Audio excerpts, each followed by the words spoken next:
இந்த வீடியோவை கடைசி வரைக்கும் பாருங்க. இந்த பணக்கார அப்பா 2 நபர்களை கூட்டிட்டு வந்து தன்னுடைய பொண்ணு கிட்ட, நான் உன்னுடைய கல்யாணத்துக்கு 2 மாப்பிள்ளைகளை செலக்ட் பண்ணி இருக்கேன். இவர் பேர் ரவி. உனக்கு பிடிச்ச மாதிரியான மாப்பிள்ளை. இவருக்கு பார்ட்டி பண்றது, கிளப்புக்கு போறதுன்னு லக்ஸரியா வாழ்றாரு. இவர் பேரு பார்த்திபன். இவரு ரொம்ப சிம்பிள் மற்றும் டீசென்டானவர். இவர் ஒரு கம்பெனிக்கு வேலைக்கு போயிட்டு இருக்காரு. இவங்க 2 பேர்ல உனக்கு யார பிடிச்சிருக்குன்னு இன்னைக்கு நைட்டுக்குள்ள எனக்கு சொல்லுன்னு சொல்றாரு. அதுக்கு இவருடைய பொண்ணு, நான் இவங்க 2 பேர்கிட்டையும் தனியா பேசணும்னு சொல்றா. அவரும் சரின்னு சொல்லிட்டு அங்க இருந்து கிளம்பி போறாரு. அதுக்கப்புறம் இந்த பொண்ணு அவங்க 2 பேர்கிட்டையும், நான் உங்ககிட்ட தனியா பேசணும், யாராவது ஒருத்தர் வெளியே போங்கன்னு சொல்றாங்க. உடனே அந்த பணக்கார மாப்பிள்ளை, எனக்கு வெளியில நிறைய வேலை இருக்கு, நான் சீக்கிரமா பேசிட்டு கிளம்புறேன்னு சொல்றாரு. அதை கேட்ட உடனே இன்னொரு மாப்பிள்ளை வெளியே போய் விடுகிறாரு. அதுக்கப்புறம் இந்த பொண்ணு இந்த பணக்கார மாப்பிள்ளை கிட்ட, எனக்கு கல்யாணம் பண்ணிக்கிறதுக்கு சுத்தமா விருப்பம் இல்ல, ஆனால் நான் கல்யாணம் பண்ணிக்க வேண்டிய கட்டாயத்துல இருக்கிறேன். ஏன்னா நான் கல்யாணம் பண்ணிக்கிட்டாதான் எங்க அப்பாவுடைய சொத்து எல்லாமே எனக்கு கிடைக்கும். நம்ம ஃபார்மாலிட்டிக்கு கல்யாணம் பண்ணிக்கலாம். கல்யாணம் ஆகி 2 மாசம் கழிச்சு நான் உனக்கு டைவர்ஸ் கொடுத்து விடுகிறேன். ஏன்னா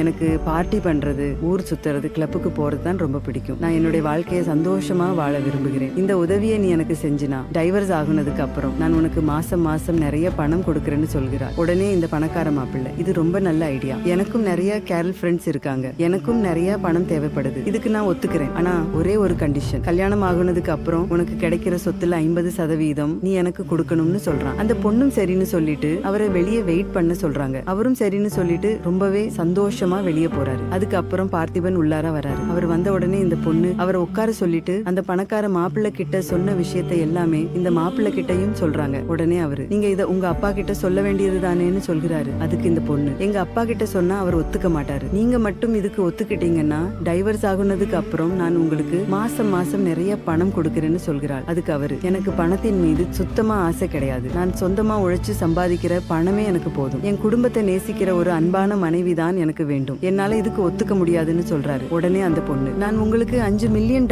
கொடுக்கறேன்னு சொல்கிறாள். அதுக்கு அவரு, எனக்கு உங்கள் பணம் வேண்டாம், எனக்கு சந்தோஷமான வாழ்க்கை தான் வேணும்னு சொல்லிட்டு அங்க இருந்து கிளம்பி போறாரு. உடனே அந்த பொண்ணு அவரை தடுத்து நிறுத்தி, நான் உங்ககிட்ட சொன்னது எல்லாமே போய், உங்களை சோதிக்க தான் நான் அப்படி சொன்னேன், எனக்கு உங்களை மாதிரி ஒரு நேர்மையான துணை தான் வேண்டும், எனக்கு உங்களை கல்யாணம் பண்ணிக்க முழு சம்மதம்னு சொல்றாள். இதை வெளியே இருந்து ஒட்டு கேட்டுக்கிட்டு இருந்த இந்த பணக்கார மாப்பிள்ளை உள்ளார வந்து சத்தம் போடுகிறான், நீ என்ன பித்தலாட்டக்காரியா இருக்கிற, உனக்கெல்லாம் கொஞ்சமாவது அறிவு இருக்கான்னு கேட்கிறான். அதுக்கு அந்த பொண்ணு, முதல்ல மரியாதையா பேச கத்துக்கோ, உனக்கு பணத்தின் மீது தான் ஆசையே தவிர என் மீது கிடையாது, உன்னை கல்யாணம் பண்ணா நான் நடுத்தெருவில் தான் நிக்கணும், எனக்கு உன்னை கல்யாணம் பண்ண சுத்தமா விருப்பம் இல்லைன்னு சொல்லி அவனை வெளியே அனுப்பி விடுகிறாள். கடைசியா இந்த பெண் பணத்தை பார்க்காமல் குணத்தை பார்த்து ஒரு நல்ல துணையை தேர்ந்தெடுக்கிறாள். இந்த பெண் செய்த புத்திசாலித்தனமான செயல் உங்களுக்கு பிடிச்சிருந்தா இந்த வீடியோவுக்கு ஒரு லைக் போட்டு கமெண்ட்ல சூப்பர்னு கமெண்ட் பண்ணுங்க.